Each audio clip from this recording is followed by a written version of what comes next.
ஏகாந்த மீது அதனின் மீது ஆடியை தொழுதல் அதனின் மீது அறிவினை சேர்தல் அதனின் மீது எளிது இப்படி அறிவுள்ளவரை கடவுளை நலனை காண்பதுதான் என் முதுவழிக்கு இணங்க முக்காலம் உணர்ந்து இக்காலத்தினை நன்மையை நிறுத்தி நற்கடகந்தனை நிகழ்த்தி நாடு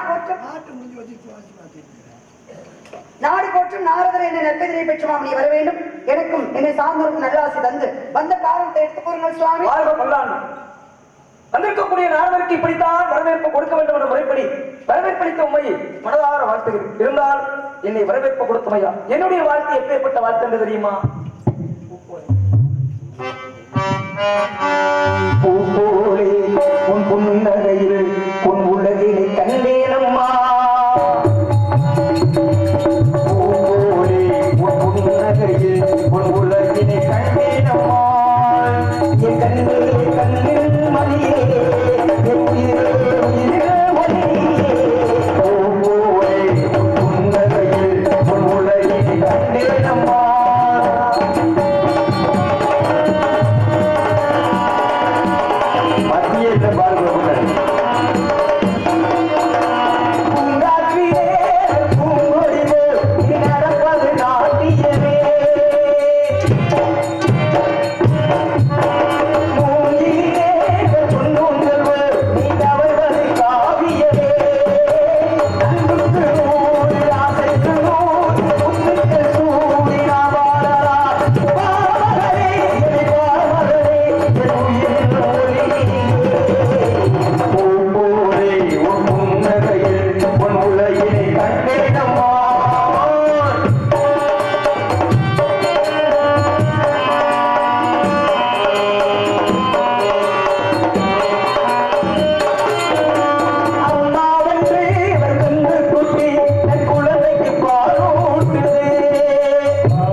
உண்மை பற்றி உம்மிடத்திலே ஒரு சில விவரங்களை நான் கேட்க வேண்டும் அதற்கு தகுந்த பதில் தாங்கள் எடுத்துரைக்க வேண்டும் என்பது என்னுடைய ஆயக்கணிகள் 64 ஏழு உணர்வுக்குள் எண்ணமை தூய ஒருவழிக்கும் போய்வாழின் உள்ளத்தின் உள்ளே இருப்பவர் என மாறாத இடர் என்று சொல்லக்கூடிய உங்க அம்மா கைவாணி என்னுடைய நாவல் இருக்கிற வரைக்கும் பதில் சொல்ற தடையே கிடையாது சுவாமி. கேளுங்க, பதில் சொல்ல காத்துக்கிட்டு இருக்கேன். உங்களுடைய அம்மா என் நாவிலே இருக்கும் வரை பதில் சொல்ற தடை கிடையாது அப்படிங்கிற நாவுக்கரசியவதானே அப்படிங்கிற எண்ணம் உங்களுக்கே இருக்கும்போது அப்ப என்னுடைய கலைவாணியுடைய மைந்தல் எனக்கு தைரியம் கொடுக்காம இருக்கலாம் இருக்குமா? தெரியாமல அப்ப நாகரிகம் என்ன கேட்டாலும் பதில் சொல்றேன். என்ன கேட்டாலும் பதில் சொல்றேன். ஆனா சபை நாகரிகத்தோடு நேர்மையான கேள்வி கேட்கணும். அப்ப என்ன சொன்னாலும் பதில் சொல்லுவேன்னா மண்டக்கணமா? அப்ப என்ன நான் கேட்கிறேன், என்ன கேட்டாலும் பதில் சொல்றியா அப்படின்னா உங்களுக்கு என்ன தெரியுமோ? அப்படிலாம் கிடையாது. நான் என்ன வேணாலும் கேட்பேன் அப்படின்னா உங்களுக்கு என்ன மண்டக்கணமா? கேளுங்க சாமி, தெரிஞ்ச வரைக்கும் பதில் சொல்லு. நான் என்ன வேணாலும் கேட்பேன், உன்னால பதில் சொல்ல முடியுமா? அப்ப நீங்க என்ன வேணாலும் கேளுங்க. ஒரு வார்த்தை வெல்லும், ஒரு வார்த்தை கொள்ளும். நீங்க மேலோக வாசி, எல்லா உலகத்துக்கும் போயிட்டு வந்திருப்பீங்க. நான் பூலோக வாசி, இந்த இடத்துல மட்டும் தான் நிக்கிறேன். நீங்க என்ன பண்ணணும், புதுசா ஒரு பொம்பளை பிள்ளையும் அது பூலோகத்துல பாத்துருக்கோம். அம்மா நீ சின்ன பிள்ளை, உனக்கு விவரம் தெரியாது, இருந்தாலும் நான் எதுவும் எனக்கு தெரிஞ்சது நான் கேட்கிறேன், நீ பதில் சொல்லுமா அப்படின்னு நீங்க தன்னடக்கத்தோட கேட்டிருந்தீங்கன்னா நானும் தன்னடக்கத்தோட பதில் சொல்லியிருப்பேன். நீங்க எல்லா யுகத்திலும் இருக்கிற மண்டக்கனா, எல்லா புராணங்களும் இருக்கக்கூடிய அகண்ட, உங்களுக்கு எல்லா விஷயம் தெரியும் அப்படின்ற ஒரு செருக்குல நான் என்ன வேணாலும் கேட்பேன், நீ பதில் சொல்ல அப்படின்னா அதெல்லாம் சேட்டதானே. ஒரு விஷயம் நீங்க நல்லா புரிஞ்சுக்கணும். நான் வந்து உங்களை என்ன கேட்டேன்னா, அம்மா உண்மை பற்றி எனக்கு விவரம் தெரியும், உண்மை பற்றி உம்மிடத்திலே ஒரு சில விவரங்களை நான் கேட்க வேண்டும் தான் நான் சொன்னேன். அதுக்கு நீங்க தான் சொன்னீங்க கலைவாணி உங்க அம்மா என்னுடைய நாவில இருக்கிறாள், பதில் சொல்லுங்க. அதுக்கப்புறம் நான் திரும்ப கேட்டேன், அப்ப நான் என்ன கேட்கலான்னு பதில் சொல்லுவீங்களா? முதல்ல நீங்க தான் அந்த வார்த்தை சொன்னீங்க. இன்னமும் நான் சொல்றேன், நீங்க சொன்னீங்களே அதட்டக்கூடாது, பேசுறதா நீங்க பேசுங்க. இருமா நீங்க உங்களுக்கு அறிவு இருக்கா? நீங்க பேசும்போது எந்த பதில் சொல்லணும். நான் பதில் சொல்லிதான் ஆகணும். நான் பேசும்போது அறிவாளி பேசாமல் இருக்கு. அப்ப நீங்க என்ன சொல்லிருக்கணும்? நீங்க சொன்ன ஒரு வார்த்தைக்காக தான் நான் கேட்டேன். நான் என்ன பதில் சொல்ல முடியுமா? 14 உலகம் சுற்றக்கூடியவன் நாரதர் சொன்னீங்களே, அப்படிப்பட்ட நாரதரே தன்னடக்கத்தோட தான் உங்களை கேட்டாரு. ஆனா காட்டுக்குள்ள காவலுக்கு வந்து குருவிய வரக்கவில்லை. உனக்கே ஒரு தைரியம் இருக்கும்போது என்னிடமும் அந்த நாராயணனின் துதி பாடிக்கொண்டிருக்கக்கூடிய அவருடைய பேரு எனக்கு இருக்குமா இருக்காதா? குருவியை சூன்னு வரச்ச உனக்கே ஒரு சத்தம் சவுண்ட் இருக்குது. அங்க உங்க பேர் என்ன? கதைக்கு வந்துடும். ஆனா உங்க செருக்கு இருக்கு பாருங்க, இது தேவையில்லாத செருக்கு. ஆனா நீங்க மட்டும்தான் இருப்பீங்க, உங்க பரம்பரையே அப்படிதானா? நீங்க நீங்க இப்ப வாயப்படுத்தி ஏற்க மாட்டீங்க. ஏற்கனவே உங்க அப்பா மட்டும் சும்மா இல்ல, அந்த ஆள் இப்படிதான் என் குலக்கடவுள் முருகப்பெருமான் கிட்ட வாயப்படுத்தி அவர் வாங்கிக்கிட்டாரு. அவர் மட்டும் கிடையாது, உங்க பாட்டு இருக்காரு பாருங்க பரந்தாமல், அவரும் அப்படித்தான். உங்களுக்கு எல்லாம் வாய் சும்மாவே இருக்காதா? ஏதாவது பேசி சொல்லிட்டே இருக்கணும். நீங்க சொன்னீங்க பாத்தீங்களா, என்ன சொன்னீங்க? இது என்னுடைய நம்பிக்கை, என்னுடைய நம்பிக்கை. மன்னர் மாசர கற்றனும் சீர்தூக்கி, மன்னருக்கு தன் தேசம் மட்டும்தான் சிறப்பு, கற்றவனுக்கு சென்ற இடமெல்லாம் சிறப்பு. எனக்கு இருக்கக்கூடிய அறிவுல எனக்கு குடிக்க பகவான் கொடுத்து கொடுக்குறிய இந்த அறிவு என்ற போதனையில 6 அறிவு இருக்குல்ல, பக்கத்து எதை வேணாலும் பேசக்கூடிய தைரியம் இருக்கு. நீங்க எங்க வேணாலும் போயிட்டு வாங்க, எப்படி வேணாலும் பார்த்துருவாங்க, யாரு வேணாலும் சந்திச்சுட்டு வாங்க. ஆனா இந்த பூலோகத்துக்கு வந்திருக்கீங்க, என்னை பார்க்க வந்திருக்கீங்க அப்படின்னா, அப்ப நான் என்ன பண்ணணும்? சாமி நீங்க கேட்கறத கேளுங்க, ஏதோ சின்ன பிள்ளை நான் தெரிஞ்ச வரைக்கும் ஏன் இதை எதிர்பார்க்கறீங்க? நீங்க எனக்கு இதுதான் மண்டக்கணம்னு நினைக்கிறேன். நான் நீங்க அப்படி கேட்பீங்களா? நான் என்ன வேணாலும் உன்னை பற்றி எல்லாமே தெரியும் பாருங்க, அதுலயும் உன்னை பற்றி எல்லாமே தெரியும். தெரிஞ்சிருந்தாலும் ஒரு சில விஷயங்கள் கேட்கணுமா? அப்ப அதுலயே என்ன தெரியுது? உனக்கு ஒண்ணுமே தெரியாது, அதனால ஏதோ 1 2 நான் கேட்கிறேன், நீ பதில் சொல்லு அப்படின்ற மண்டக்கணம் தானே. அப்ப நான் என்ன பண்ணுவேன்? ஏங்க உங்க அப்பாவே கொட்டி சிறையில் அடைக்கப்பட்டார். யார்? என்னுடைய முருகப்பெருமானால. சிவபெருமானை கை கட்டி வாய்ப்பத்தி மண்டியிட்டு அங்கே ஓம் என்று பிரணவத்துக்கு பொருள் சொன்னார் தமிழ் கடவுள். அப்பேற்பட்ட தமிழ் கடவுள் முருகப்பெருமான நான் வணங்குறேன். அப்ப நான் நீங்க கேட்கறத கேளுங்க சுவாமி, நான் தெரிஞ்ச வரைக்கும் பதில் சொல்லணும்னு எனக்கு என்ன அவசியம் இருக்கு? எனக்கு அறிவு இருக்கு. எனக்கு உன்னுடைய அம்மாவாகப்பட்ட கலைவாணி நாவல இருந்து கல்வியை கொடுக்குறா. அப்ப நம்பிக்கை இருக்கும் போது நான் ஏங்க உங்ககிட்ட தெரிஞ்சதை சொல்றேன் அப்படின்னு சொல்லணும். கேளுங்க. நீங்க யாராவது சொல்லி கேட்டு பேசுறீங்களா, அடிப்படை படிச்சு பேசுறீங்களா? இல்ல நீங்க அடிப்படை கேட்டு பேசுறீங்களா, நீங்க படிச்சு பேசுறீங்களா? எனக்கு அறிவு இருக்கு பாத்தீங்களா, படிச்சும் பேசுறேன், என்னுடைய அனுமானத்திலையும் பேசுறேன். தன்னம்பிக்கை தன்னம்பிக்கைன்றீங்க. கடல்ல இறங்கி கடலுக்குள்ள எல்லாரையும் நீச்சல் அடிக்க முடியுமையா அப்படிங்கறது நம்பிக்கை. அலைகள் வருது கடல்ல, அன்னைக்கு பாருங்க கடலுக்குள்ள குடிக்கிறவங்க எதிர் நீச்சல் அடிக்கிறாங்க. கடல்ல நீச்சல் அடிச்சு இக்கரையில இருந்து அக்கறைக்கு போயிரும் அப்படிங்கிற மாதிரி உங்க நம்பிக்கை. சொல்றீங்களே உங்க முருகப்பெருமான் உங்க அப்பாவையும் கொட்டி சிறையில் அடைச்சிருக்காரு, சிவபெருமானே கைகட்டி வாய் குத்தி நிக்க வச்சாரு. பிரமத்திற்கு அடிப்படை மந்திரம் பிரம்மனுக்கு தெரியுமா தெரியாது? படிச்சவங்க நீங்க சரியா சொல்லணும். தெரியுமா தெரியாது? தெரியும், அப்படியே தெரியாத மாதிரி நடிச்சாரு. காரணம் ஏன்? என்ன காரணம்? சின்ன பையன் முருகனுடைய பெருமை உலகத்துக்கு தெரியணும். சிவபெருமான் ஏன் கையை கட்டி வாயை போட்டுக்கிட்டு இருந்தாரு? இன்னைக்கு தகப்பன் சுவாமின்னு முருகனுக்கு பேர் இருக்கு, ஏன் சிவபெருமானுக்கு அப்படி இருக்குன்னு ஏதாவது இருக்கா? இல்லையே. என்ன ஒண்ணு, சிவபெருமான் அன்னை ஆதிபராசக்திக்கு பிரணவத்தை சொல்லிக்கிருக்காரு. சொல்லிக்கிருக்கும் போது முருகப்பெருமான் நேரத்தமா கேட்கிறார். பிரணவ மந்திரத்தை எந்த ஒரு யாரு கேட்டாலும் வாத்தியாரோட கேட்டோம். அப்படி வாத்தியார் இல்லாம கேட்டோம்னா ஏதாவது பாவம் தோஷம் வந்துருமே சொல்லி கொடுத்தா மீண்டும் அவருக்கு ஆயிரக்கூடாது சொல்லிட்டு முருகப்பெருமான வாத்தியாரா நினைச்சு சிவபெருமான் கைகட்டி வாய்கட்டி நின்றார், வாய்கட்டி நின்றாரு தவிர சிவனுக்கு தெரியாம இருந்தார், அந்த முருகனுக்கு தெரியாம இருந்துச்சு. உங்களை நாங்க பெருமை கொடுக்கணும்னா நாங்க நினைச்சாத்தே தூக்கி கொண்டு கோபுரத்துல வைக்கிறது நான் கொண்டு போய் கோபுரத்துல இருக்க உடனே தூக்கி கொண்டு உடைக்கிறது நானா இருப்பேன். நல்லா தெரிஞ்சுங்க. நல்ல பாம்பு நாக்கலா மூச்சி பாக்குறதுக்கு ஒரே மாதிரி கொஞ்சம் உருவத்துல பெருசா இருக்கும், ரெண்டுமே ஊந்து போறது தானே. நல்ல பாம்பு திடீர்னு ஆளுகளை பார்த்துச்சு வச்சுக்கிறேன், அது வாடிக்கிட்டே போல. அது ஏதாவது சீனம்னா நல்லா பாம்பு என்ன பண்ண படம் எடுக்கிறேன், நல்ல பாம்பு படம் எடுக்கிறேன்னு சொல்லிவிட்டு நாக்கலா மூச்சி நினைக்குமா நம்மளுக்கு இப்படி ஊந்துதானே போற மனுஷன் பையன் பிடிக்க விடானே, நம்மளும் ஒரு நாளைக்கு தலையை தூக்கணும் நல்லாவா இருக்கேன். எது எந்தெந்த வேலை செய்யணுமோ அதை அந்த வேலை செய்யணும். நீங்க வள்ளி நான் நாரதன் அப்படி பேசணும். என்னைக்குமே நீங்களும் அப்படித்தான், நாங்களாம் எப்பவுமே உள்ள பெருங்கோவில் ஊனோட மாலை வல்லபிரான இருக்க வாய் கோபுர வாசல் கள்ள புலனைந்து காணாமணி விளக்கு தெள்ள தனிதவனுக்கு ஜீவனை சிவலிங்கம். இது என்ன சொல்றது தெரியுங்களா? திருமூலர் சொன்னார். இதுக்கு என்ன அர்த்தம் அப்படின்னா, நீ ஏன்டா கடவுளை போய் அங்க இங்க எல்லா பக்கமும் தேடிக்கிட்டு இருக்க? நீ போற சரி சபரிமலைக்கு போறோம்னு அவன் யாராவது உன்னை வர்ற வாங்க எங்க சாமியை கும்பிட்டு போங்கன்னு சொல்றாங்களா? வருஷம் நீனு போய்கிட்டு தான் இருக்க, அவன் அடிச்சு வரட்டிக்கிட்டு தான் இருக்கேன். ஏன் அந்த கடவுளை ஏன் இங்க நம்ம ஏற்படுத்த முடியாதா? இங்க வச்சு கும்பிட முடியாதா? சரி அவரை விடுங்க, அவரை காட்டிலும் எவ்வளவு தெய்வங்கள் இருக்கு. பாருங்க திருமாவளவன் சோலை போங்களே, எங்க அழகர் மலைக்கு போங்க, எல்லாமே அங்கேதான் இருக்காரு. என்னுடைய தமிழ் கடவுள் முருகனும் அங்க இருக்காரு, காக்கும் கடவுள் பரந்தாமனும் அங்கேதான் இருக்காரு. அந்த பரந்தாமனையும் பாதுகாப்பு கூடிய 18ஆம் படி கருப்பரும் அங்கேதான் இருக்காரு. அதற்கு மேல உலகத்துக்கே சக்தியை கொடுக்கிறார் பாருங்க ராக்காயி, ஆதி பராசக்தியுடைய அம்சமாகப்பட்ட அவளும் அங்கேதான் இருக்காரு. அந்த ஒரு இடத்துக்கு போனா போதுங்க, எல்லா புண்ணியமும் வந்து சேரும். சரிங்களா? இப்ப நீங்க சொன்னீங்க பாத்தீங்களா, காலகாலமாக நாரதர் இப்படிதான் கேட்கணும், பள்ளி இப்படிதான் சொல்லி, ஏன் உங்க பிரம்மலோகத்துல எதுவும் சட்டம் போட்டு உங்களால முடியுமா? உங்களால முடியுமாங்க? இப்ப நான் பேசிக்கிட்டு இருக்கேன், நீங்க பேசக்கூடாது. அப்ப முடியுமான்னு அப்புறமா பதில் சொல்லுங்க, அப்புறமா பதில் சொல்லுங்க. நீங்க சொன்னீங்கல்ல, இதுதான் நானும் செஞ்சேன். இல்ல முடியுமா நீங்க கேட்க கூடாது. நீங்க கதை பேசுறீங்க, பேசணும். முடியுமான்னு என்ன கேட்டா முடிய முடியாது பதில் சொல்லணும். சரி, முடியுமா முடியாதா? உங்களால இல்லையா? உங்களால கடைசி வரைக்கும் நீங்களும் அப்படித்தான், இன்னமும் அப்படித்தான் சொல்றேன். அப்படியெல்லாம் கிடையாது. இந்த உலகம் மாறி இருக்கா மாறலையா சொல்லுங்க. எவ்வளவு மாறி இருக்கேன். ஏன் மாறிச்சு? ஏங்க மாத்திருக்கீங்க? படைக்கிறது நீங்க தானுங்க.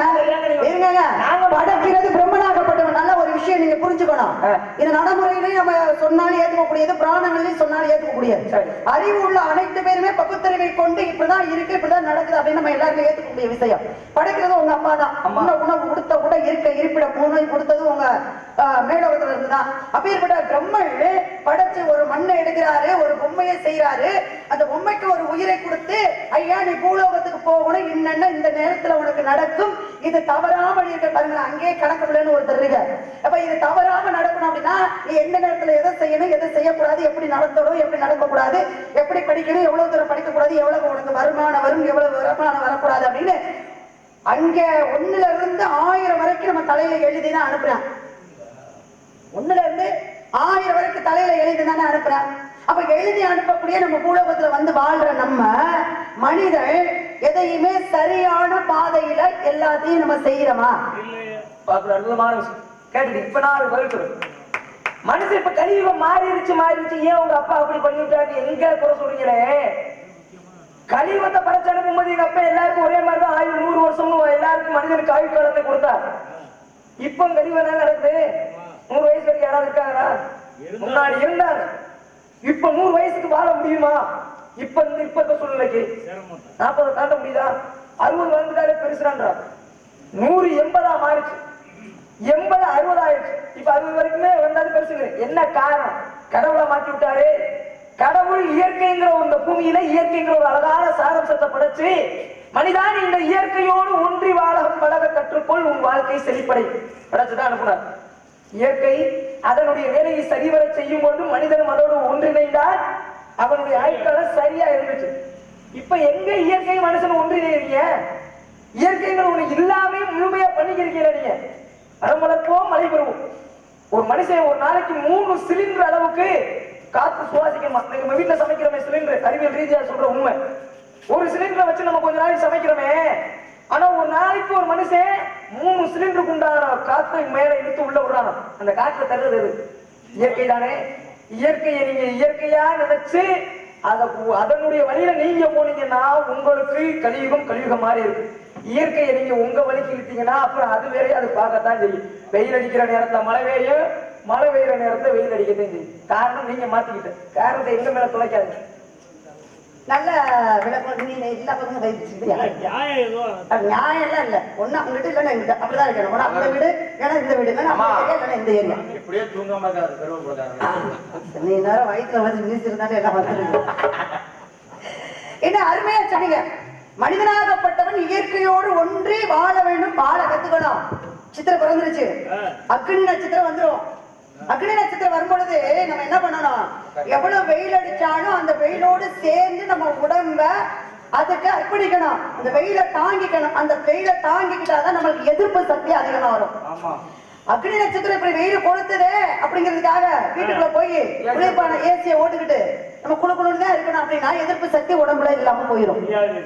அடுத்து வருஷம் முன்னேழு பின்னேழு அக்னி நட்சத்திரம். இந்த அக்னி நட்சத்திரம் எதற்காக இப்படி அடிக்கணும், வெயில் அடிக்கணும் அப்படின்னா, நம்ம நீங்க சொன்னீங்க இயற்கையை மாசுபடுத்துறீங்க, இந்த இயற்கையை மாசுபடுத்தாம இருந்தோம் அப்படின்னா நீங்க 100 வயசு வரைக்கும் வாழலாம் அப்படின்னு. இந்த இப்ப அழியக்கூடியாத பொருள்கள்லாம் இருக்கு பாருங்க, இந்த பிளாஸ்டிக் கப்பு, பிளாஸ்டிக் பேப்பர், இதெல்லாம் வச்சு எரிச்சிடணும். ஏன்னா அடுப்புக்குள்ள போட்டாவது எரிச்சிடணும். ஆனா அதுதான் இப்ப அதிகமா பயன்படுத்துறது. இப்ப அந்த குப்பைகள் பூரா நம்ம எங்கெங்கேயோ கொண்டு போய் போட்டுறோம். அந்த குப்பைகள் பூரா இந்த சித்திரை வெயில்ல மக்கி, வெயில் பட்டு மக்கி மண்ணோடு மண்ணா ஆகணும். அதான் மக்கும் குப்பைன்னு சொல்றாங்க பாத்தீங்களா? அதுக்காகத்தான் இந்த முன்னேறு பின்னேறு அக்னி நட்சத்திரம் வருவதற்கு காரணம். அது வர்றதுக்கு மேல வந்து புராணத்துல ஒரு காரணம் இருக்கு. ஆனா பூலோகத்துக்கு படணும் அப்படின்னா இருக்கிற குப்பைகள் பூராமே அந்த வெயில் பட்டு மக்கி மண்ணோடு மண்ணாக உரமாக ஆகணும். இது ஒரு விஷயம். சரி, இயற்கையை மாசுபடுத்தணும்னு நீங்க சொல்லியிருக்கீங்க. நான் ஆரம்பத்திலே ஒரு விஷயத்தை தொட்டு வச்சுட்டேன். உங்க அப்பா தான் படைக்கிறாரு, எங்களுக்கு 6 அறிவுன்றதை கொடுக்குறாரு. 6 அறிவு அப்படின்றத கொடுக்குறாரு. நாங்க இயற்கையோடு சேர்ந்து வாழணும் அப்படின்னா நாங்க இயற்கையோட சேர்ந்து வாழ்றோம். அதுல மாற்று கருத்து எதுவுமே கிடையாது. நான் சொல்லிட்டேன், 1ல இருந்து 1000 வரைக்கும் எங்க தலையில எழுதி அனுப்புறது யாரு அப்படின்னா மேலோகத்துல இருந்து உங்க அப்பா படைக்கும் போதே எழுதிடுவார். அதனாலதான் மழை பேரு மகப்பேரு மகாதேவனுக்கு தெரியாதான், ஆனா அம்மாவுக்கு தெரியும். ஏன் தெரியுங்களா? சிவபெருமானுக்கு தெரியாது நம்ம தலையில என்ன எழுதியிருக்குன்னு, படைத்த பிரம்மனுக்கு தெரியாது நம்ம தலையில என்ன எழுதியிருக்குன்னு, காக்கக்கூடிய மகாவிஷ்ணுக்கு என்ன இருக்கு நம்ம தலையில அப்படின்னு தெரியாது. ஆனா அன்னை பராசக்திக்கு தெரியுமா? அதனால பாருங்க, எல்லா கிராமங்கள்லயும் அம்மன் கோவில் மட்டும் இருக்கும் நிறைய. விநாயகர் இருப்பாரு, முருகன் கோவில் அவ்வளவா இருக்காது. பெரிய பெரிய ஆலயங்கள்ல முருகன் இருக்கு, சின்ன ஆலயமா இருக்கும். ஆனா தவறாமல் ஒரு கிராமமும் தவறாமல் இருக்கக்கூடிய ஆலயம் எது அப்படின்னா அவ மாரியம்மன். எல்லா கிராமத்திலும் இருக்கக்கூடியவர் மாரியம்மன் பிள்ளையார். அந்த மாரிக்கு தெரியுமா எப்ப மழை வரும், எப்ப மகப்பேறு குழந்தை பிறக்கும் அப்படின்னு. ஆனா அவளுக்கு எப்படி தெரியும்? யாருக்குமே தெரியாத இந்த தலையில எழுதின எழுத்த அவளுக்கு எப்படி தெரியும் அப்படின்னா, நம்ம சொல்லுவோம் நல்ல முறையில நம்ம வாழ்க்கை போயிட்டே இருக்கோம். ஏதாவது ஒரு பிரச்சனை வந்துருச்சு அப்படின்னா நம்மளே சொல்லுவோம், அவங்களெல்லாம் நான் சந்திச்சிருக்கேன் பாருங்க, என் கால நேரம் இங்க இல்ல அங்க சொல்றேன், கதையில உங்களெல்லாம் நான் சந்திச்சு உங்களோட எல்லாம் இப்படி எல்லாம் அழகட்டி உங்களா பேசி ஒரு தொண்டை தண்ணி பூரா பத்தி நான் வாங்கி காசை கொண்டு என் பிள்ளைகளை காப்பாத்துறதுக்கு அப்படின்னு அங்க சொல்லுவாங்க. என்ன அப்ப என் கால நேரம் சரியில்லைன்னு சொல்றாங்க பாத்தீங்களா? இந்த நேரங்களையும் நொடிகளையும் நம்மளுடைய காலத்தோடு பகிர்ந்து கொண்டு போறது யாரு அப்படின்னா கால தேவன் அப்படின்ற ஒரு ஆள் இருக்கேன். பாருங்களே, பிரம்மன் படைச்சிருவாரு, சித்திரகுப்தன் கணக்கு எழுதிடுவார். காலதேவன் தான் நம்ம தலையில எழுதின எழுத்து எந்த நேரத்துல என்ன செய்யணும், எந்த நேரத்துல அவமானப்படணும், எந்த நேரத்துல நம்ம புகழ் வாங்கணும், எந்த நேரத்துல பேர் வாங்கணும் அப்படின்னு ஒவ்வொரு விஷயம் நடக்கிறதுக்கு காரணம் யாரா அப்படின்னா காலதேவன். அவனுக்கு எழுதிடுவானா, ஆனா அவனுக்கே தெரியாதா. ஆனா ஆதி பராசக்தி தெரியுமா? என்ன காரணம் தெரியுங்களா? அவ சொல்லுவானா, நீங்க எல்லாம் ஆண்கள், பூலோகத்துல இருக்கிற ஆண்களா இருக்கட்டும் பெண்களா இருக்கட்டும், அது பூரா ஏன் பிள்ளைங்க, எல்லாருக்கும் நான் சக்தியை கொடுக்கிறேன், நான் அம்மா. அதனால அம்மாவுக்கு தெரியாம எந்த விஷயமும் நடக்க கூடாது அப்படின்னு அந்த ஓலையை வாங்கி இவ வச்சுக்குவானா. இன்னைக்கு பாருங்க, வீட்டுல ஒரு புள்ள தப்பு செஞ்சிடும், அப்பா சட்டை விட்டுட்டே இருப்பாரு, சொன்ன வச்சு கேட்க மாட்டேங்க, எப்ப பார்த்தாலும் இப்படியே பண்ணிக்கிட்டு இருப்பேன். ஆனா அம்மா ஆதரவா தான் பேசுவாங்க. அப்பா பாரு, புள்ள என்ன தப்பு பண்ணிட்டு வந்தாலும் நீங்க இப்படிதான் பிள்ளைய பேசிக்கிட்டே இருப்பீங்க, திட்டாதீங்க, அதெல்லாம் சரியா போயிடும் அப்படின்னு தாய் பிள்ளைய அரவணைப்பா தந்தை கண்டிச்சுக்கிட்டே இருப்பேன். என்ன காரணம் தெரியுங்களா? அடுத்து போய் என்னத்தை இழுத்துக்கிட்டு வர போறான்னு எனக்கு தெரியாதுன்னு அவரு. ஆனா அம்மா என்னப்பா, எப்பாவது அன்புக்கு கட்டுப்பட்டு ஒழுங்கா இருந்துருவேன் அப்படின்றதுக்காக ஒரு விஷயம். அப்ப இப்படி இருக்கும்போது நீங்க எழுதுன எழுத்துதானப்பா எங்களை இப்படி எல்லாம் பண்ண வைக்குது. ஏன் காலதேவன் எழுதின எழுத்த மாத்தி எங்களால எழுத முடியுமா? எங்க நரை திரை பிணி மூப்பு சாக்காடு 5 வகை குணங்கள் இருக்கு. இந்த 5 வகை குணங்களில் கொடுத்தது பிரம்மனாகப்பட்டவன். நரைனா என்ன? 40 வயசு ஆனாலும் 50 கொம்பனா இருந்தாலும் நரைச்சு போயிரு முடி. ஏன் எங்களால மாத்த முடியுமா? வேணா நாங்க டை அடிச்சுக்கோ, அது வேற விஷயம். ஆனால் முடி நரைக்காம நாங்க பாத்துக்க முடியுமா? அது அங்க எழுதின எழுத்து நரை. அதற்கப்புறம் 60 வயசு ஆயினா திரை போட்டுரும், கண்ணு மங்களம் ஆயிரும். யாரு பாது எப்பா உடம்ப முடியானா தெரியலப்பா அப்ப பார்த்ததுப்பா அப்படின்னு சொல்லுவோம் பாத்தீங்களா? ஏன்னா உடம்ப முடியானப்பா யாருப்பா இந்த காத்திராஜானப்பா அப்படின்னு பேசுறோம். அப்ப திரை போட்டுரும் 60 வயசுக்கு அப்புறம். திரைனா என்ன? கண்ணு தெரியாம போயிடும். 60 வயசுக்கு மேலதான் நம்ம போய் அரவிந்தை நாடுவது, கண்ணுக்கு கண்ணாடி போடணும். நரை திரை முடிஞ்சுச்சா? மூப்பு 80 வயசுல நரைச்சு போயிடும், இளமை போயிடும். மூப்பு வயதாயிரும். மூப்பு வந்துருச்சா அதுக்கப்புறம் 80 வயசுக்கு மேல இருந்தா அப்படின்னா பிணி வந்துடும். நடக்க முடியாது, ஓட முடியாது, சாப்பிட முடியாது, ஒரே இடத்துல உட்கார்ந்து ஒரே இடத்துல மூண்டு பேண்டு ஒரே இடத்துல தூங்கி அப்ப பிணி என்றும் சாவு என்ற சாக்காடு வந்துடும். அதனாலதான் 100 வயசு கொடுத்தது. அப்ப இந்த தலையில எழுதின நரை, திரை, பிணி, மூப்பு, சாக்காடு இதெல்லாம் எங்க தலையில எழுதுனா அது பூரா சரியா நடக்கும் போது அதை மாற்றி எங்களால எழுத முடியுமா? அப்ப பூலோகத்துல இருக்கிற இயற்கை சார்ந்து உங்களால வாழ தெரியல அப்படின்னு நீங்க சொல்றீங்களே, பெண்களுக்கா இல்ல உங்களுக்கா? நான் கேட்க இவ்வளவு கதையை நீங்க சொல்லிவிட்டு கடைசி நீங்களே முடிச்சுட்டீங்க. அது உங்களுக்கு தெரியாம இருக்கான்னு எனக்கு புரியல.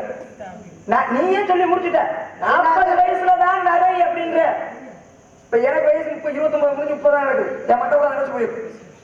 ஏன் நீங்க செயல்பாடு எனக்கு மட்டும் ஓ மண்டை மட்டும் நடக்காம இருந்துச்சு. அப்படிலாம் சொல்லாதீங்க. இது காரணம் கேட்டா என்ன சொல்றாரு? சூடியா இல்ல நரை, பித்த நரை. அந்த காலத்துல 40 வயசு தான் வந்துச்சு. 60 வயசுல சொன்னீங்க. சரி இவரு யாரா மலைக்குடி பட்டியார பிள்ளையா? எப்ப 60 வயசுல. இப்ப 40 தாண்டி போது நம்மளாலே கண்ணு மங்கனாரே வேற மாதிரி நினைக்க நோக்கிடுவாங்க. கண்ணு தெளிவா தெரியறதுக்கு. அப்ப அந்த மாதிரிலாம் சாப்பிடும் போது இப்ப கண்ணு மங்கத்தான் செய்யும். காரணம் நீங்க சொன்னீங்களே 100 வயசு. இறைவன் மனிதனுக்கு கொடுத்த வயது 40 வயது தான். மனிதர்கள் கடவுள் 4 உயிரினத்தை படைக்கிறார். ஒரு கதை தான். 4 உயிரினத்தை படைக்கிறார். மனுஷன், நாய், ஆண்ட, மாடு, 4 உயிரினத்தை படைச்சிட்டார் கடவுள். 4 உயிரினத்தை படைச்சோம். ஒவ்வொன்றுக்கும் ஆயுட்காலம் நிர்ணயிக்கணும். நிறைய பிரம்மனோட வேலை படைச்சாச்சு. நாயை படைச்சுட்டு உனக்கு இந்த பூமியில வாழ்ற ஆயுட்காலம் எவ்வளவுனா 40 வருஷம் நல்லா இருக்கு அப்படின்ட்டார்.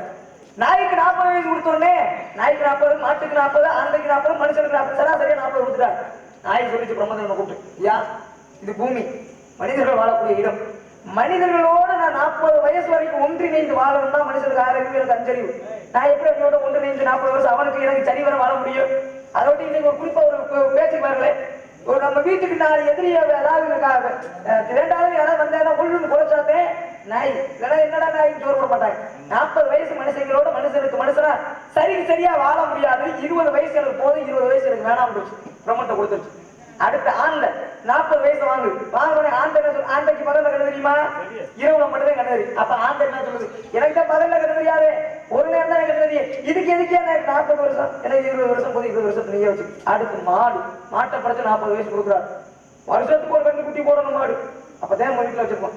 இந்த வருஷம் போட்டு ஒரு 4 வருஷம் கழிச்சு அந்த மாடு கண்ணு குட்டி வச்சுக்கோமா. அந்த ஒரு கண்ணு குட்டி போட்டாலும் 10 லிட்டர் பால் கறந்துச்சுன்னு வச்சுக்க என்ன செய்வோம்? ஓமாதா குளமாதான் கும்பிடும். ஒரு சம்பு 6 சம்பு கொடுத்துட்டு என்னடா மாடு பால் கொடுக்க மாட்டேது, கண்ணு குட்டியே 10, 2 வருஷம் 3 வருஷம் கழிச்சு போடுங்க மாடு நமக்கு வேணாம் அப்படின்னு பச்சிக்கமா இல்லையா? பொதுவா என்ன 40 வயசு வாழ முடியாது. 20 வயசு போது 20 வயசு நீ வச்சுக்கிட்டே மனுஷனை கூப்பிட்டார். உனக்கு 40 வயசு தந்தை நான் கூப்பிட்டார். அப்பதான் மனுஷன் கடவுளிடம் கேட்ட முதல் வார்த்தை பத்தாதுன்னா. அப்ப மனுஷனை பார்த்து கேட்கிறாரு, என்னப்பா எல்லாம் கொடுத்தது போதும் திரும்ப கொடுத்துச்சு, நீ மட்டும் 10 என்னடா காரணம் அப்படின்னு. அப்பதான் மனிதன் கூறினாரா, 40 வயசுக்கு எனக்கு 40 வயசு கொடுத்துருக்கீங்க, இந்த பூமியில நான் வாழணும்னா 40 வருஷம் சொல்றீங்கன்னா எனக்கு 10 ஏன்னு நான் சின்ன பிள்ளையா இருக்கு, பெரிய ஆள் ஆகணும், திருமணம் பண்ணணும், திருமணம் பண்ணி குழந்தை பெற்று எடுக்கணும், அந்த குழந்தை பெரிய ஆள் வரைக்கும் வளர்க்கணும், அவன் கல்யாணம் பெரிய ஆள் கல்யாணம் பண்ணணும், அவன் பிள்ளைகளை நான் பார்க்கணும். அப்ப பேர பிள்ளை வரைக்கும் பார்க்கணும்ல. 40 வயசுல முடியுமா? முடியாது. அதனால எனக்கு 100 வயசு வேணுமையா அப்படின்னா 100 வயசுக்கு எங்க போறது? கடவுள் ஏற்றான். அப்பதான் சொன்ன நாய்க்கு கொடுத்த 40 20 உங்கள்கிட்ட இருக்கா? ஆண்டை கொடுத்த 40 20 உங்கள்கிட்ட இருக்கா? மாட்டு கொடுத்த 40 20 உங்கள்கிட்ட இருக்கா? ஆக மொத்தம் 3 20 60. எனக்கு கொடுத்த 40. 100 வயசை குடியாண்டா. இன்னைக்கு மனுஷன் 40 வயசு வரைக்கும் தான் மனுஷனா இருக்கான். 40 வயசை தாண்டட்டுமே பொதுவாகவே நீங்களே பார்த்துக்கலாம். 40 வயசை தாண்டிட்டோம்னா நல்ல விஷயமா தான் இருக்கும். ஆனா அது ஏன் கோபப்படுறோம், எதுக்கு கோபப்படுறோம் நமக்கே தெரியாது. 40 வயசுக்கு மேல நாய்க்கணும்னு சொல்றாங்கல்ல, திடீர்னு இப்ப நாய் நல்லா கொஞ்சம் இருப்போம். யார சொல்றியா? வேணா சாமி, இந்த கதைக்கு சொல்றப்ப நீ இழுத்தோட வர்றீங்களே, அப்ப யாரு நடிக்கும்? நீங்க வந்து எனக்கு மகன் நடிக்கிறீங்க. என் மக அப்படியே சொல்றா அந்த பிள்ளைய அப்ப தானே. ஆமா ஆமா, தவறான என்ன இருக்காதுல. அப்ப மாதிரி நீங்க சொல்லலாம், ஆனா பேச்சு கூட அப்படி இல்லையே. இது வரைக்கும் உங்களை வாங்க போங்க தவிர ஏதாவது மாத்த தவறா பேசுறீங்கன்னா 2 பேரும் மூக்கும் ஒரே மாதிரி தான் இருக்கு. அப்ப இறைவன் படைப்பு அப்படி. 40 வயது 40 இருந்து 60 நாகிடம் வாங்கியது. ஏன் பண்றோம், எதுக்கு குலைக்கிறோம் அப்படின்னு தெரியாது. கொஞ்சிக்கிட்டாரா இல்ல பேர் நல்லது சொன்னாலும் கிடையாது சொன்னாலும் தெரியாது. அடுத்து 60 வயசுல இருந்து 80 வயசு ஆந்தையிடம் வாங்கியது. ஆந்தைக்கு நான் சொன்ன மாதிரி பக்கத்துல கண்ணு தெரியாத மாதிரி 60ல இருந்து 80 வரை வரைக்கும் திரை போட ஆரம்பிக்கும் கண்ணுல. 80ல இருந்து 100. அடுத்த படுக்க நீங்க மாடு பார்த்திருக்கீங்களா? கட்டுத்தரையில படுத்துருச்சுன்னா சாணி ஓடும்போது எந்திரிச்சு போடவும் தெரியாது. இல்ல சாணியும் போட்டுட்டு அதே பிறகு சிறுநீரை அதிலே கழிச்சுக்கணும். அதே மாதிரி 80 to 100 வயசுல மனுஷன் படுத்த எல்லாம் மனமும் போகும், ஜலமும் போகும். இதுதான் 100 வயது தத்துவம். நீங்க சொன்னீங்களே இயற்கையோட ஒன்றிணைந்து பலரும் நீங்க எனக்கு சொன்னீங்களே நாங்க மாத்திரமா நீங்க மாத்திரமானு. 40 வயசுலதான் இதெல்லாம் ஆரம்பிச்சிச்சு. 40 வயசு வரைக்கும் மனுஷனா இருந்திருக்கணுமே நீங்க. அப்ப ஏன் 40க்குள்ள எல்லாமே இப்படி நடக்குது? ஐயா, கிரீதாயுகம் துவாபரயுகம் கலியுகம். முதல் யுகம் தர்ம தேவதை இருக்கா பாருங்க. தர்மத்துக்குன்னு ஒரு தேவதை இருக்கா. அதனால அவ தர்ம தேவதை யாராவது வந்து நமக்கு உதவி பண்ணாங்க அப்படின்னா தர்ம தேவதை மாதிரி வந்து உதவி பண்ணீங்க. பிரதிபலன் எதிர்பார்க்காம நான் இதை செஞ்சு நீ எனக்கு அதை செஞ்ச அப்படி செய்யணும் அப்படின்னு பாக்குறத தர்ம தேவதை. இந்த தர்ம தேவதைக்கு 4 கால், பெண்களுக்கு 2 கால் தானே இருக்கணும். அப்ப தெய்வத்துக்கு 2 கால் தானே. முக வேணும் பல கோணங்கள்ல மாறலாம். ஆனா தர்ம தாய்க்கு மட்டும் 4 கால். முதல் யுகத்துல, அந்த முதல் யுகத்துல இந்த உலகமே சரிசமமாக இருக்கும். எல்லாமே ஒரே மாதிரி அறிவாளியாக அறிவோட இருப்பாங்க, ஒரே இனத்தோட இருப்பாங்க, ஒரே மதத்தோட இருப்பாங்க, எல்லாரும் ஒரே மாதிரி இருப்பாங்க. பாருங்க, 1ல இருந்து 1000 வரைக்கும் எல்லாமே ஒரு. நீங்க அந்த ஜாதி இந்த ஜாதி கிடையாது, நீங்க அந்த மதம் இந்த மதம் கிடையாது, நீ ஏழை நான் பணக்காரன் கிடையாது, நீ படித்த அறிவாளி நான் படிக்காத விட்டால் கிடையாது, எல்லாம் சரி சமம். எப்ப? முதல் யுகத்துல. அந்த யுகத்துல யாராவது ஒருத்தர் ஏதாவது ஒரு தவறு பண்ணிடுவாங்க. பாருங்களேன், இப்ப ஒரு நாட்டு மன்னன் நேர்மையாக ஆட்சி செய்வான். நேர்மையாக ஆட்சி செய்யக்கூடிய மன்னனுக்கு தண்டனை கிடைக்கும். ஆனா அவன் எல்லாமே சரியா செய்வான். ஆனா அந்த மன்னனுக்கு ஏன் தண்டனை கிடைக்குது? அந்த நாட்டுல யாராவது ஒரு குடிமகன் செய்யக்கூடிய தவறு, அந்த தவறுக்கு உண்டான பாவம் இந்த மன்னனை வந்து சேரும். உன் பிள்ளைதானடா, உன் நாட்டுல தானடா செஞ்சான். அப்ப மண்ணுக்குள்ள கிடக்கிறதுக்கெல்லாம் மன்னனுக்கு சொந்தம்ன்றிய.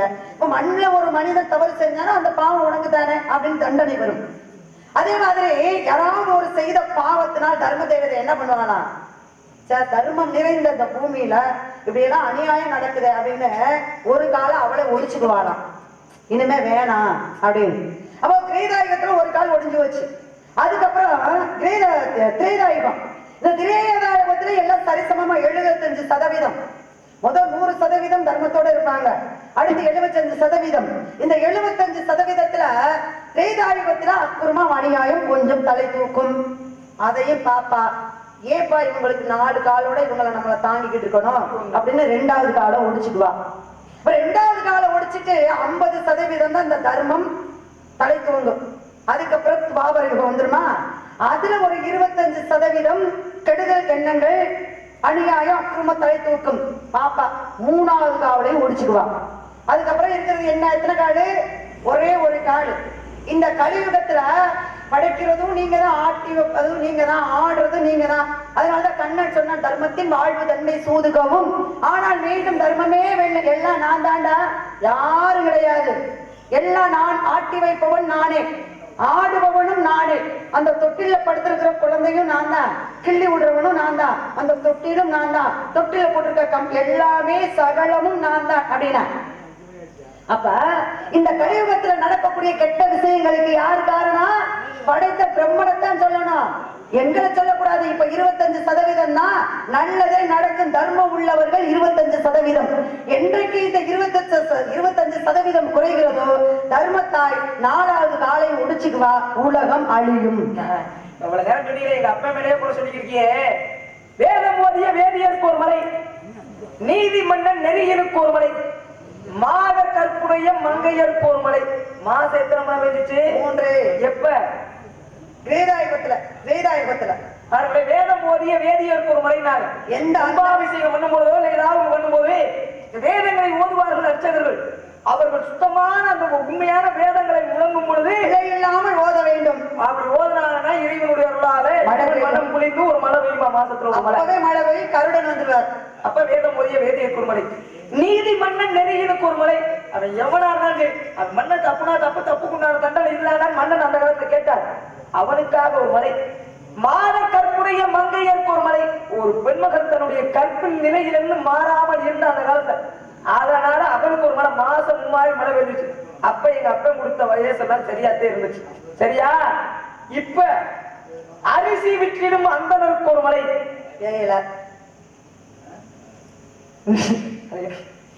நீதி தவறிய மன்னனுக்கு ஒரு மலை, புருஷனை கொன்ற புண்ணியவதிக்கு ஒரு மலை. இதெல்லாம் யாரு சொன்னது? நாங்களாத்தையும் சரி பண்ணிக்கிறோம். நான் இவ்வளவு சேட்டை வாருங்க. கேட்கிறேன், அன்னைக்கு மன்னர் சரியா சொன்னாரு, செஞ்சாரு. ஏய் தப்புனா தப்புதான்டா அப்படின்னாரு. மழை பெஞ்சிட்டு இன்னைக்கு சரி தப்பு சரி பாக்குறீங்களா? இல்ல. நீங்க சொன்னா அப்புறம் அது பேர் ரோசப்பட்டு பேசுவ. அது என்னத்த?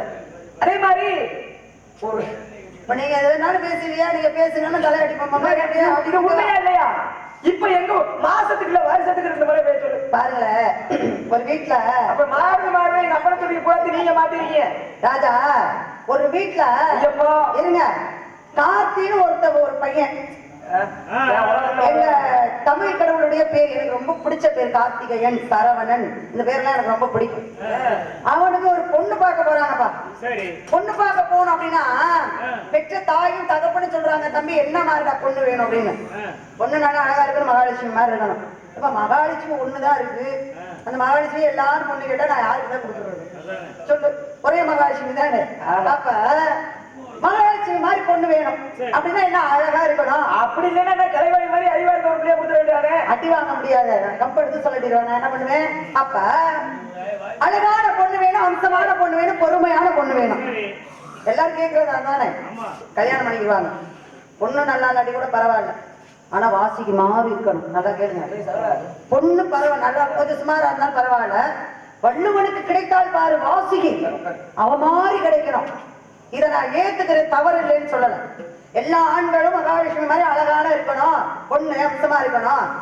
அதே மாதிரி வள்ளுவனுக்கு எப்படி கட்டுப்பட்டு வாசிக்கு வாழ்ந்தாலும் அதே போல கணவனுக்கு கட்டுப்பட்டு இருக்கணும் அப்படின்றது எதிர்பார்க்கிறது எல்லாரும் ஏற்கக்கூடிய விஷயம். நான் என்ன கேட்கிறேன் அப்படின்னா, மகாலட்சுமி மாதிரி பொண்ணு கேட்கிற நீங்க அதே பெண்கள் மருவி எங்களுக்கு முருகன் மாதிரி அழகா மாப்பிள்ளை வேணும்னா உங்களுக்கு எல்லாம் கல்யாணம் ஆகுமா? ஒண்ணு இருங்க. அடுத்து வள்ளுவனுக்கு ஏத்த வாசிக்கு மாதிரி எனக்கு பொண்ணு வேணும் அடக்க ஒடுக்கத்துல அப்படின்னா, அப்ப அந்த வாசிக்கு ஏத்த வள்ளுவனா நீங்க எல்லாம் வாழணும். வாழ்றீங்களா? நீங்க சொன்னீங்க பத்தியலா, புருஷனை கொன்ற பூவையருக்கு ஒரு மலை, அரிசி வித்திற்கு ஒரு மலை. ஏங்க, புருஷனை கொன்ற பூவையருக்கு ஒரு மலை அப்படின்னா புருஷனை கொன்னுட்டாங்க. எங்க? மதுரம்பதியில கோவலனை கொன்று விட்டான். அந்த புருஷனை கொன்ற அவர்களுக்காக அந்த நாட்டை அடிச்ச கண்ணகி. அப்பேற்பட்ட பெண் பிறந்த நாடு. நீங்க ஆண்களை தவறா சொல்லலாம், ஆனா பெண்களை எந்த விதத்திலையும் தவறா சொல்ல முடியாது. புரியுதுங்களா? ஒரு மனைவி தவறு செய்வாள், கணவனுக்கு துரோகம் செஞ்சிருவா, தப்பு கிடையாது. ஆனா எந்த பெண்ணும் பிள்ளைகளுக்கு கெட்ட தாயாக இருக்க மாட்டார். நான் கேட்கிறேன், புருஷனுக்கு துரோகம் நினைக்கிறவ பிள்ளைகளுக்கு நல்ல தாயா இருந்து என்ன சொல்றீங்க நீங்க? நாளைக்கு கேட்க மாட்டான் பிள்ளை வெக்க வர இருங்க. இப்ப நீங்க இருக்கீங்களா வெக்க வர கேட்கறதப்ப அப்படி இருந்தா உங்க அம்மா உங்க அப்பா பேச்ச கேட்டுக்கணும், உங்க பாட்டி உங்க பாட்ட பேச்ச கேட்டுக்கணும். அங்க இருந்துதான் வருது. அப்ப அந்த கதைகள்லாம் நம்ம தொட்டுதான் பேசலாம். நான் என்ன கேட்கிறேன், நீங்க முருகன், அதாவது எப்படின்னா நம்ம சொல்றாங்க மகாலட்சுமி மாதிரி பொண்ணு வேணும்னா முருகன் மாதிரி நீங்க அழகா இருக்கணும். எத்தனை பொம்பளை நீங்களும் மூஞ்சில கண்ணாடியில பாக்குறீங்களா இல்லையா? இல்லையா? இருக்கிறத வச்சு வாழ கத்துக்க, அதை போல தெரிஞ்சுக்கிறீங்க. அது மாதிரி நீங்களும் பாருங்க, பொண்ணு பரவாயில்ல இருந்தா போதும் அப்படின்னு நினைக்கலாம். கண்ணை எரிச்சா மாதிரி என் புருஷனை கொண்டு தவறான தீர்ப்பு, மன்னன் தவறான தீர்ப்பு சொல்லலையே. மன்னன் என்ன சொல்ற, கொன்றுவானா கூட்டிட்டு வாடா, இவங்க புரிஞ்சுக்காம கொண்டு வந்துட்டாங்க. அப்ப அப்பேற்பட்ட பெண்களும் வாழ்ந்தார்கள் இல்லைங்கிற. இப்ப கலியுகத்துல என்ன நடக்குது தெரியுமா உங்களுக்கு? என்ன நடக்குது? ஒரு 2 மாதங்களுக்கு முன்பு இது உண்மையிலே நடந்த சம்பவம். யூடியூப்ல எல்லாம் வந்து பாத்துட்டீங்கன்னா தெரியும். அதாவது கடலூர் மாவட்டத்துல புருஷனோட தொல்லை தாங்க முடியாம பொண்டாட்டியாரி புருஷனை விஷ வச்சு கொண்டு விட்டான். எப்படி விஷ வச்சு கொண்டான் அத விவரமா புருஷன் வந்தது. எப்படி விஷ வச்சு கொண்டான்னா, புருஷன் டெய்லி தண்ணியை போட்டு வந்து கொடுமைப்படுத்தான்னு சொல்லிவிட்டு சோத்தை ஆக்கி விட்டு மீனை ஒரு 1 கிலோ மீன் வாங்கிட்டு வந்து மீன் குழம்புல விஷத்தை ஊத்தி கொன்னுட்டாய். குடும்ப ஒத்துழைப்பு. ஏன் தெரியுமா மீன் குழம்புல விஷத்தை வாங்கி ஊத்துனா? மீன்லதே புளி ஊத்துவோம், புளி ஊத்துனா கசப்பு தெரியாது சொல்லி அந்த அம்மா சொல்லுது. மீன் குழம்புல நான் வாங்கி ஊத்திட்டு சரி புருஷன் சொல்ல தாங்க முடியல, அந்த அம்மா கொண்டு விடுச்சியா. அதுக்கு கீழே இதை பார்த்துக்கிட்டு கீழே கமாண்ட பாக்குறேன். அதுக்கு ஒரு 3 பெண்கள் அந்த அம்மாவுக்கு பார்த்தாலே பார்க்கணும்னு ஒரு ஆசை. அப்படி கமாண்ட் வருது. என்ன வருது?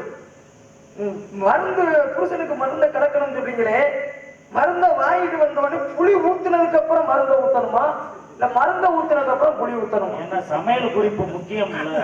முதல் அம்மா கேட்டுக்கிறதுங்க. அடுத்து 2வது அம்மா கேட்குது, அதாவது எப்படின்னா ஒரு மூடி ஊத்தணுமா? 1 கிலோ மீனுக்கு 1 மூடி ஊத்தணுமா இல்ல அரை மூடி ஊத்தினா போதுமா? அளவு முக்கியம்ல.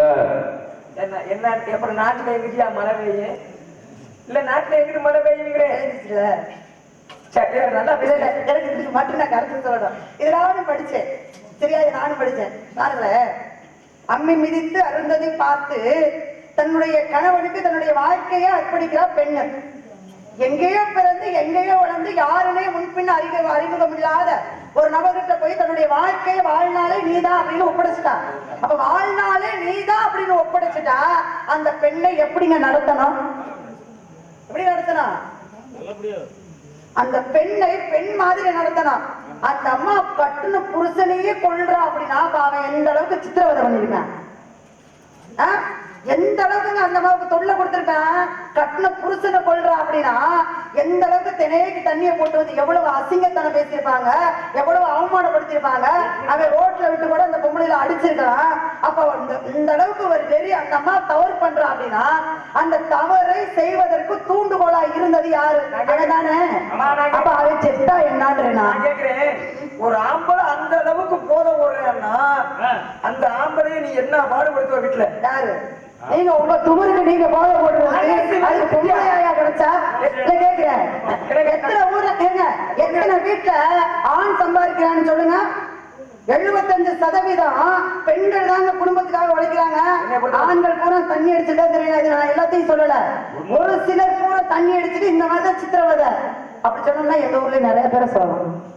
எல்லா ஊர்லயுமே எதுக்கு வந்திருக்கீங்க? இவ்வளவு பேசுறீங்களே, எதுக்கு வந்திருக்கீங்க? மாப்பிள்ள வந்திருக்கேன். எனக்கு நீங்க நான் கேட்டனா ராத்திரி வாங்கன்னு சொன்னா உனக்கு வயசு எத்தனைமா? 13 வயது. 13 வயசா வள்ளிக்கு? இந்த வயசுல வந்து எந்த பிள்ளையாவது எனக்கு 13 வயசாச்சு மாப்பிள்ள பார்த்து கட்டி வைக்க யாராவது சொல்லுமா? பருவமா என் கேள்விக்கு மட்டும் சொல்லுமா? சொல்லாது, எங்களுக்கா தெரியும். நம்மளாதான் பார்த்து உள்ள ஒரு மாதிரி தெரியுது, பார்வை சரியில்லை, அதுவா நினைச்சு நினைச்சு சிரிக்குது, செவத்தை பார்த்து பேசுது. அப்படின்னு வந்தோட பள்ளைக்கு பருவம் வந்துருச்சு, கல்யாணத்தை பண்ணி வச்சோம்னு தெரியும். அப்படி தெரியும் அவனுக்கு அப்பா மாதிரி தெரியல. செவத்தை பார்த்து பேசிட்டு அப்பதான் போன விழுக கூடாது போய் செவத்தை பிடிச்சிட்டு அவ்வளவுதான். அதை பார்த்து பேசல. மாப்பிள்ளை யாரு தெரியுமா? உங்களாட்ட நான் வெண்டலா? மாப்பிள்ளை யாரு தெரியுமா? யாரு அந்த மாப்பிள்ளை? உலகத்திலே அழகானவர் யார சொன்னீங்க? யாரு? நான் வணங்கக்கூடிய தமிழ் கடவுள் மிருகப்பெருமான். பாட்டுக்கு நாரதர், வீணைக்கு வாணி, சொல்லுக்கு அகத்தியன், வில்லுக்கு விஜயன், அழகென்றாலே அவரே தான் உன் புருஷன். அந்த மிருகனா? ஆமா, அவனா? அதனா அவன் தான் கார்த்தியனா? என்னம்மா புருஷனை போய் அதனால நான் வெளியில புருஷனை கழிவு வந்து அவன் சொன்னாங்க. அதனாலதான் இந்த கழிவு போகுது. நம்ம சுப்பிரமணியா முருகன் புருஷன் மணி 5 மணி தான் போகுது. ஏறியா? எனக்கு அதெல்லாம் ரொம்ப சந்தோஷம் தான். யாருக்குமே கிட்டாத பாக்கியம். இந்த கலியுகத்துல அனுதினமும் முருகா முருகா முருகான்னு முருகன் பேரை சொல்றேன் அப்படின்னா எனக்கு ஏதோ கொஞ்சோண்டு கருணை காட்டி இருக்கிறார் கடவுளாகப்பட்டவர் என்னுடைய பிறவில. அப்பேற்பட்ட பிறவில நான் முருகன் பேரை சொல்றேன். அது முருகனுக்கே கல்யாணம் பண்ணிக்கிட்டு போய் மனைவி ஆகணும் அப்படின்னா சந்தோஷம் தான். ஆனா விருப்பம் இல்லை.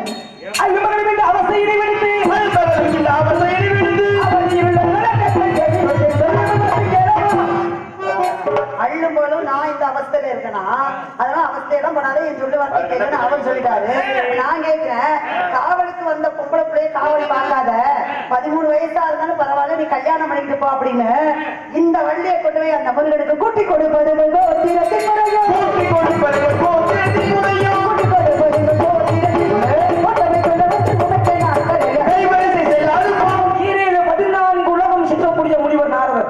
அப்பேற்பட்ட நாரதர் வந்தார்னா தேவலோகத்தை தேவேந்திரனை எழுந்து நின்று வரவேற்பு கொடுப்பானா? அப்பேற்பட்ட நாரதரை பார்த்து ஒரு சின்ன புள்ள கூட்டி கொடுக்கிறவனை கேட்குது, நீ இப்படி தப்புக்கு அடிக்கலாமா? ஆளுமே மனது வேதனை அறிகிறது. இருந்தாலும் திறக்கவாய் பேசிய காரணத்தினாலே இன்று மாலை சூரியன் மறைவதற்குள்ளாக உன்னை வந்து ஒன்றை மறுபடித்து வைக்காவிட்டார். நான் அறிந்திருப்பது ரொம்ப மிச்சமல்ல. விஷயம் என்னன்னா, முருகன் சந்தோஷமா இருக்கிறாரு. இந்த அம்மாவை கூட்டி நான் கட்டி வச்சுன்னு வச்சுக்க, அந்த ஆள் என்னை வேலை எடுத்துட்டே கேடுவாரு. 2 மணி நேரம் மூடாம அப்படி பேசினா என்ன அங்க போனா சாந்தி அடைஞ்சிடும். ஏன் சாமி கேட்க பார்க்க ஆள் இல்லைன்னு பாத்தீங்களா? அவர் போயிட்டாரு. நாங்க 7 பேர் எரும மாடு மாதிரி இருக்காமல ஒரு பச்சை புள்ளான்னு கூட பார்க்காம என்ன நீங்க வார்த்தை பேசுறீங்க? சரி சரி ஆம்பளை மாதிரி ரோசப்படாத. காலையில பார்த்து- அமைதி அமைதி பொறுமையா இருக்கு. அவனுக்கு நல்லா பேசுவாரு, நல்லா ஆம்பளை பேசுவாரு. மாதிரி ரோசப்பட வேணாம். இல்ல, மீசை துடிக்குது. மீசையே இல்ல. அவர் இன்னொரு வரைக்கும் இல்லாரு. அப்பெல்லாம் பேசுற இந்த மீசை துடிக்கல. போயிட்டாரா? இந்த மாதிரிதான்ப்பா 2 பேரும் சண்டை போட்டுட்டு இருப்பாங்க. சண்டையெல்லாம் போட்டு அடிச்சிருந்ததுக்கு அப்புறம் போய் பிடிச்சு இழுத்துட்டு வருவாங்க. ஏமா நாங்க தான் அங்கிட்டு தெரியாத மாதிரி ஒதுங்கி இருக்கோமே, யாரையாவது கூட்டிக்கிட்டு ஓடினாங்க செலவு மிச்சம் தானே. சரிப்பா, நான் எவ்வளவு அந்த மணியும் போயிருச்சு பாதியோட. எவ்வளவு நல்ல பிள்ளை. அதாவது வாயத்தை வந்து ஒரு வார்த்தை பேசினேன் ஆ, ஆ. என்னை போய் வாயாடி சொல்றாரு. அதனால வர வேண்டும் முருகா, வேல் பிடித்து மேய்த்தீட்டு உங்கள் கால் படிந்து உங்களோடு சேர்ந்து உலக மக்கள் எல்லோருக்கும் நல்ல ஆசை தர வேண்டும் என்று ஓடா. முருகனை கல்யாணம் முடிச்சுக்க மாட்டேன்னு ஒரு சின்ன பொய் சொல்லியிருக்கேன். வர வேண்டும் முருகா, வந்து என்னை ஆட்கொள்ள வேண்டும் முருகா, ஆறுமுகா வர வேண்டும் அரோகரா.